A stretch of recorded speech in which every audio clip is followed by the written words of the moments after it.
guys, Rob from the Off-Grid Tiny House. Another prepping video for you guys out there while I kind of chillax on this early morning. I have zero solar power coming in, and just got a whole ton of rainwater that I harvested. A little too much. Had to run around with some buckets. Nothing flooded though, thankfully, but the overflow will be going in when I get the chance, and when that water empties out of that harvester. Gotta have it kind of dry before I start drilling holes, right? So, prepping. So there's been a lot of stuff going on around the world. We've had a lot of brownouts in the US, and I mentioned this in one of my other videos a while back.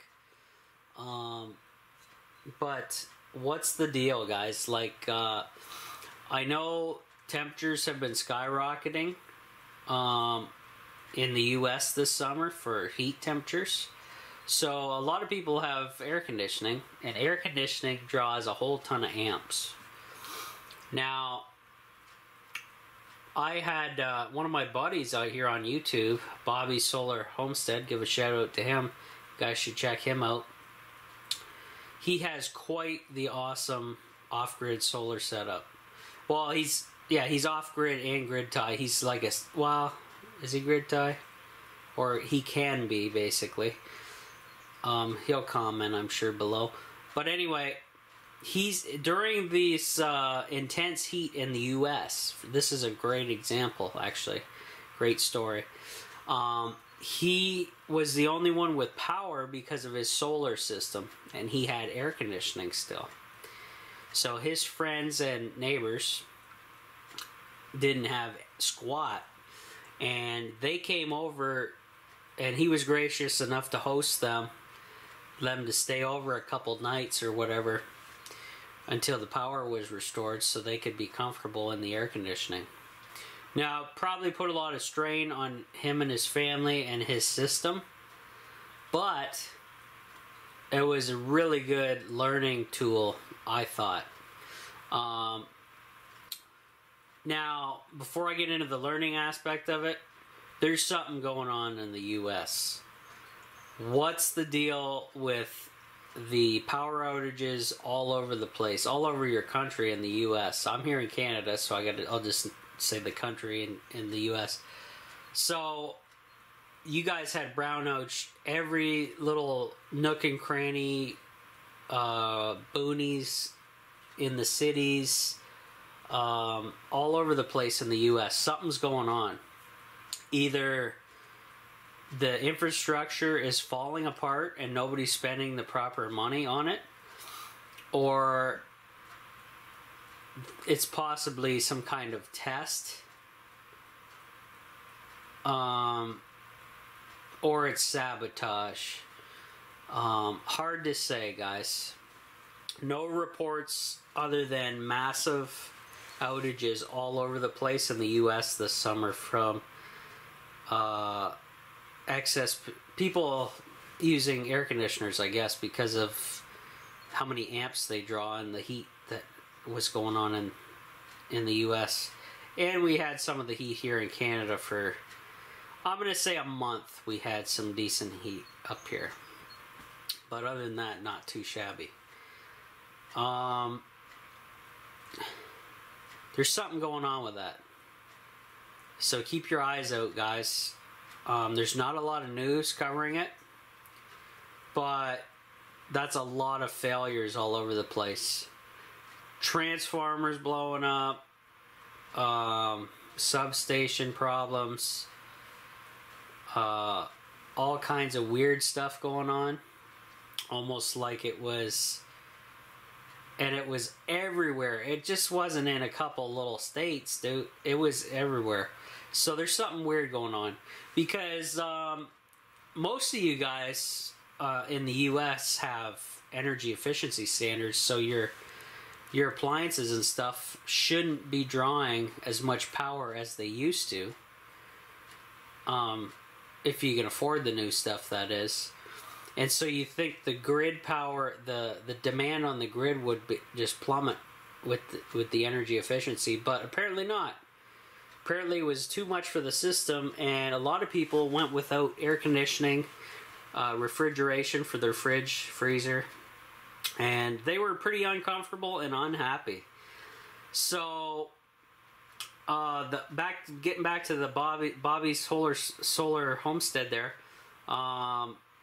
he had a bunch of people come over during the blackout, stay with him because he had power and air conditioning with his solar setup, and he tried to teach everybody there, like, this is why you want to become a prepper. You want to have, in case of an emergency, you want to stay comfortable. These people, I don't know the full story, but I'll tell you, these people were pretty damn grateful, but I don't know if they will go out and start prepping. But think about it, guys. Imagine if it was out for a week or something. People would lose their crap, you know? I bet a lot of people were sleeping in their cars with the air conditioning on, because that's about the only thing you could do if you had gasoline. Enough gas to do that. I don't know. What do you guys think? What's going on? And learning from Bobby's Solar Homestead, telling these people, hey, that's great. I'm gonna help you guys out, but this is a great learning experience. You guys should really think about getting a generator, thinking about solar, thinking about alternative ways to keep cool. Food storage, water storage, water treatment. What are you going to do for sewage? All these things, guys, should be thought about deeply before the next emergency happens. And this is going for everybody out here on YouTube. What is your plan, and what are you doing to plan for an event of a power outage for a week, a month, a year? You know, I would just imagine after a week without power in those super hot and humid conditions, people would lose their minds. Or, you know what they would do? They'd become beach bums if they live near a beach. Because that's about the only thing you could do. And unless you're a prepper and had a way to stay comfortable like Bobby's Solar Homestead, I don't know. It's pretty crazy, guys. Now, I myself cannot run an air conditioner off of my solar panel system because I don't have an expensive solar panel system.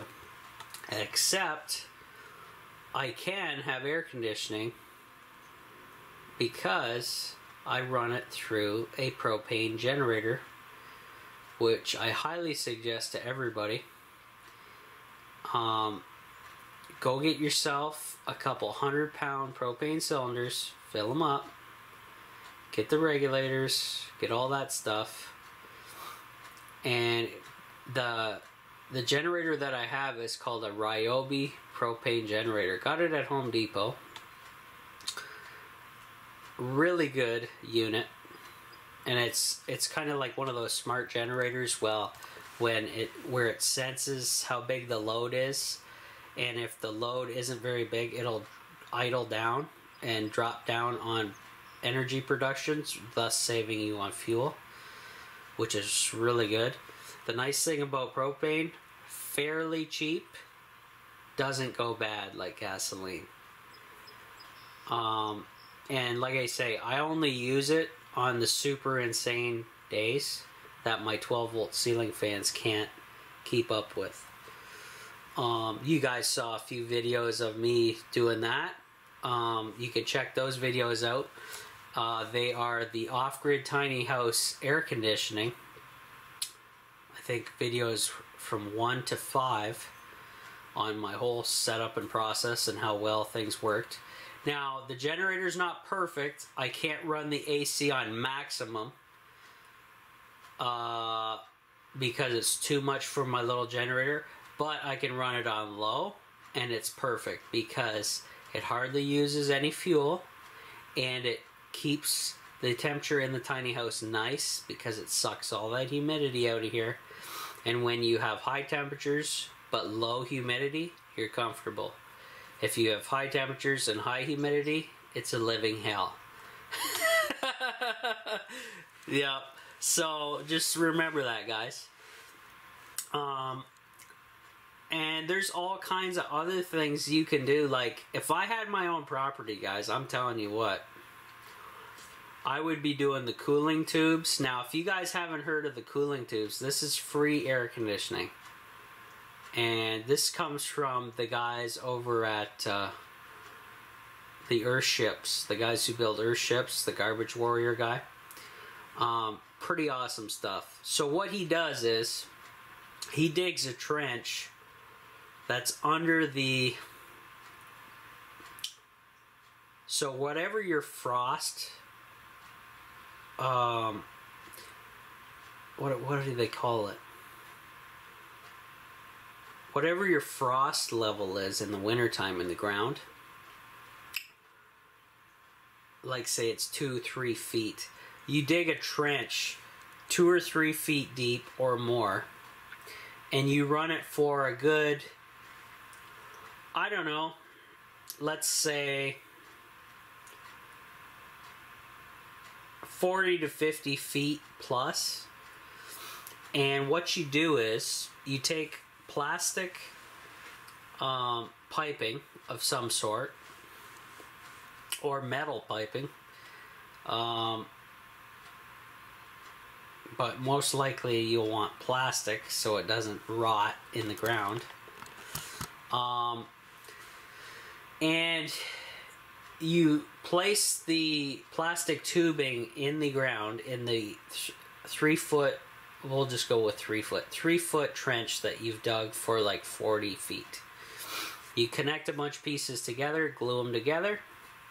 On the very end of one end will go and you'll plumb it into your house or wherever you're living. Okay, so you'll want to put a 90 degree fitting on and then go straight up into your building or whatever. And as you come up from under the ground, you'll want to insulate that pipe a little bit around there as it enters your house or building, just to keep, you know, the coolness in there. Now, I'll explain how it stays cool in a minute. Now, at the other end, you want to put another 90 degree fitting and a stack up there. So just a piece of straight piece and maybe a couple more elbows turned down, and put a bug screen on the end. And then you want to fill all that in, fill all your dirt in, so those pipes are now buried underground. You can see the far end where air can get into the pipe, and the other end is where the air is going into your building. Now, where the air is going into your building, you can put a little fan in there, and it will help move the air. So basically what you're doing is the air is going in automatically because air goes where it wants to. It will go into the pipe, go under the ground, and follow the pipe, right? Now the pipe in the earth keeps everything when it's buried at about, what, 53 degrees Fahrenheit. Pretty nice and comfortable, if you ask me, right?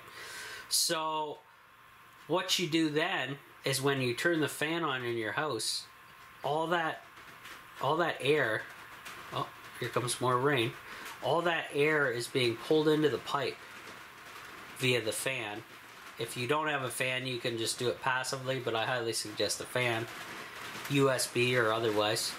And then as the let's say the warm air gets pulled down underground, the underground temperature slowly conditions the air, and by the time it gets into your place, it's fairly nice and cool. So it's almost free air conditioning And you can look it up online, guys. Like it's underground cooling tubes. I'm not exactly sure the main name for it, but it's a really good idea, and I would absolutely do it if I had my own property.